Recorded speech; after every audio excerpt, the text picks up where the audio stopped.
నమస్కారం. నేను మీ ఫన్ Bhaskar, Dilsukhnagar, Hyderabad. Welcome to Pasumarthi astrology centre.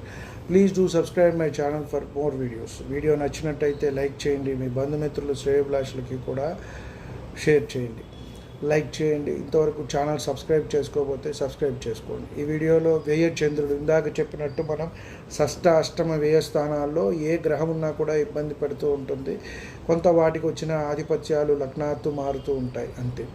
కాబట్టి ఇక్కడ కూడా చంద్రుడు ఉన్నప్పుడు కలిగే ఇబ్బందులకు, అలాగే ఎవరి లగ్నాత్తు, అలాగే చంద్రమహర్దశ నడుస్తున్నప్పుడు కూడా కలిగే ఇబ్బందులకు మనం పరిహార క్రియలు తెలుసుకునే ప్రయత్నం చేద్దాం. ముఖ్యంగా ఏ పని ప్రారంభించేటప్పుడైనా సరే, బయటికి వెళ్ళేటప్పుడైనా, కొత్త పని ప్రారంభించేటప్పుడైనా, రోజు బయటికి వెళ్ళేటప్పుడైనా సరే కాస్త మంచినీళ్ళు తాగి వెళ్ళటం అనేది మంచిది.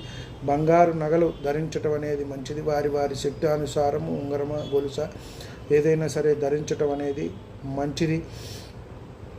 అలాగే వర్షపు నీటిని ఒక పాత్రలో పట్టిపెట్టి ఆ నీటిని ఇంట్లో భద్రపరచడం అనేది కూడా మంచిది అని మనం చెప్పవచ్చు.